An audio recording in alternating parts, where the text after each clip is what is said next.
Halo Sobat Saham Indonesia, ketemu lagi nih bareng kita SFI Stock for Indonesia, yaitu komunitas edukasi saham dalam berita saham terbaru. Ikuti sampai habis ya.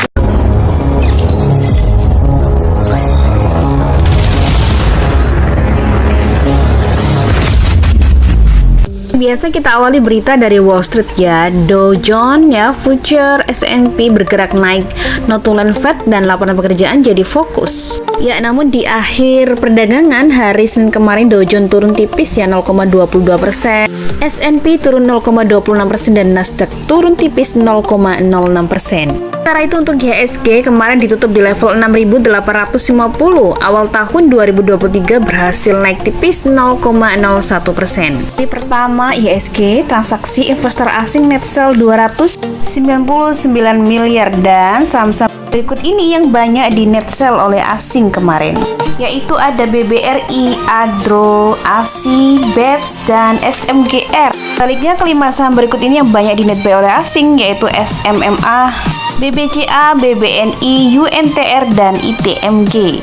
Dan kemarin ada pengumuman dari BPS ya, di mana telah mencerat inflasi tahunan sebesar 5,51% di tahun 2023. Ini naik ya dari proyeksi Bank Indonesia.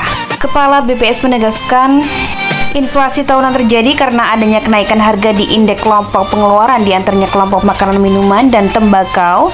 Kemudian ada juga di perumahan, air listrik, dan bahan bakar rumah tangga.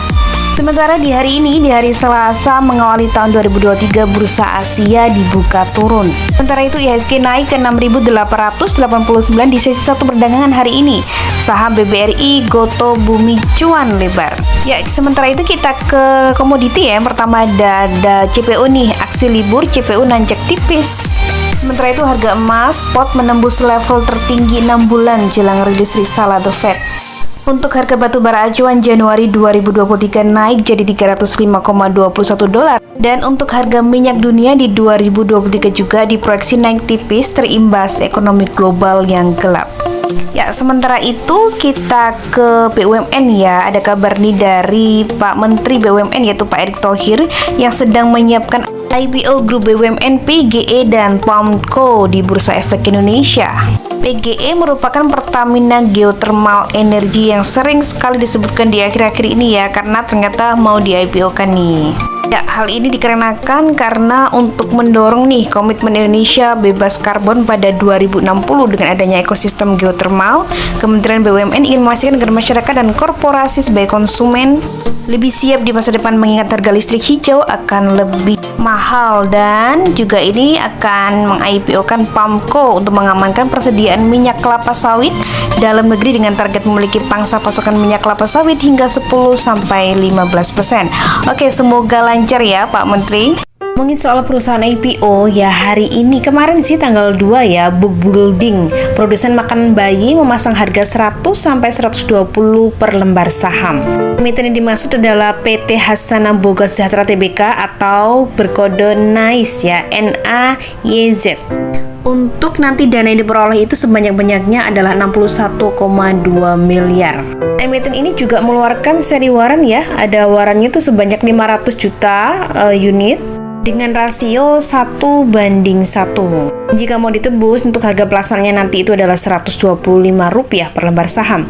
Nah, ini dia perkiraan jadwal pelaksanaannya, yaitu masa penawaran awal tanggal 2 sampai 11 Januari, kemudian perkiraan efektif 24 Januari, ada juga perkiraan tanggal penjatahan tanggal 31 Januari. Dan perkiraan tanggal distribusi sahamnya, waran seri 1 dan refund secara elektronik itu tanggal 1 Februari. Oke, masih dari saham IPO, ada pengelola bimbel lavender atau kodenya BMBL yang telah menggelar penawaran perdana senilai di harga Rp188 per lembar saham.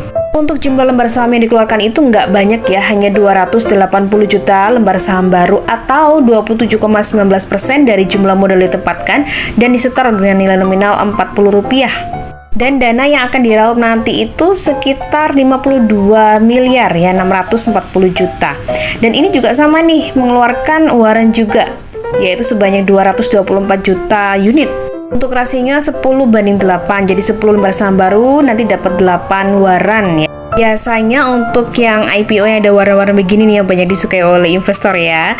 Oke, berikutnya masih dari IPO juga gelar penawaran umum Hutton Bali atau Wine mematok perdana 129 per lembar saham. Jadi ini saingan ya, karena mereka mengeluarkannya harganya rata-rata di bawah Rp200 nih biar laku.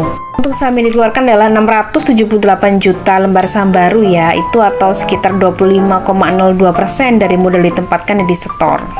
Underwriter-nya adalah PT NH Korindo Sekuritas Indonesia.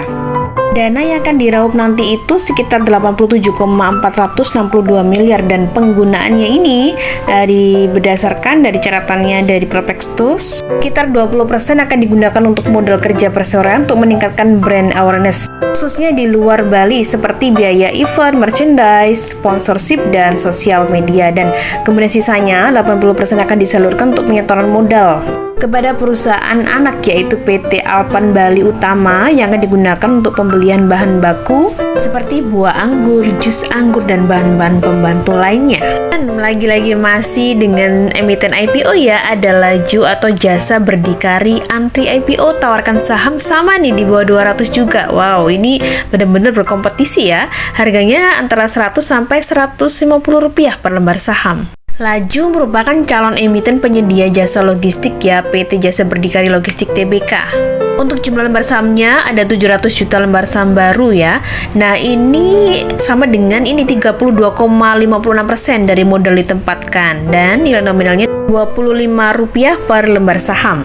Untuk dana yang akan diraup nanti itu maksimalnya 105 miliar. Dan untuk penggunaan dananya nanti sekitar 23,71% akan dipakai untuk belanja modal. Seperti untuk membeli aset ya, kemudian juga untuk pembelian 25 unit armada truk secara tunai. Kalau logistik kita ingat transportasi, dan ini ada transportasi udara Garuda Indonesia yang hari ini mengembirakan ya, suspendnya dibuka dan saham Garuda akhirnya terbang nih 9,8%. Nilai transaksi saham Garuda hari ini ya itu 4,37 miliar. Nah, untuk kapitalisasi pasarnya itu ada 20,49 triliun. Dan akhirnya ya, mengembirakan sekali nih, banyak sekali yang nyangkut di saham Garuda. Nah, oke, berikutnya kita ke kesehatan, ada saham Temposcan, yaitu ada konglomerat wanita nih yang terus borong saham Temposcan. Ada apa nih ya? Owner dari Boga Mulia ini sekarang sahamnya jadi bertambah ya, menjadi 3 miliar lebih nih, 3 miliar lembar saham. Wow, atau setara dengan 83% lebih di saham TSPC. Jadi Budiana Wirawan ini semenjak dari November sampai Desember itu melakukan 30 kali transaksi pembelian saham TSPC. Jadi sedikit demi sedikit akhirnya bisa menjadi banyak ya. Oke, berikutnya kita ke Surya Esa Perkasa. Esa yang telah menggelar private placement untuk meningkatkan investasi di anak usaha. Emiten produsen amoniak ini akan menerbitkan saham dengan jumlah 1,56 miliar lembar saham. Wow, banyak banget nih. Atau dalam jumlah maksimal 10% dari jumlah modal ditempatkan dan disetor penuh.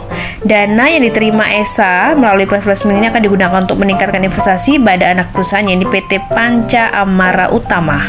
Nah, PT Panca Amara Utama ini merupakan perusahaan yang menginisiasi produksi amonia sebesar 700.000 metrik ton per tahun. Dan kabar baiknya nih, Panca Amara memiliki proyek pabrik senilai 800 juta US dollar dibangun di Luwuk, Sulawesi Tengah, yang merupakan salah satu proyek industri terbesar di Indonesia Timur ya. Oke, semoga lancar private placement-nya. Dan kita ke Krakatau Steel Kras yang dimana telah menjual saham dua anak usahanya ke Chandra Asri atau TPIA senilai jumbo nih 3,24 triliun.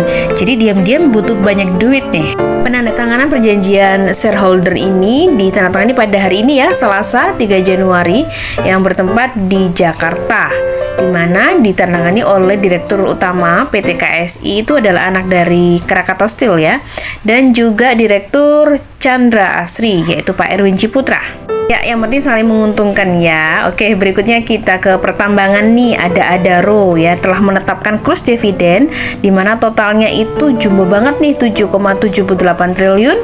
Nah, setara udah dihitung nih, dikurskan ya, setara 251,28 rupiah per lembar saham. Untuk kumdetnya ini, kum dividen Adaro ini tanggal kemarin ya 30 Desember ya. Nah, ini jadi sebentar ini akan didistribusikan nih tinggal beberapa minggu lagi ya.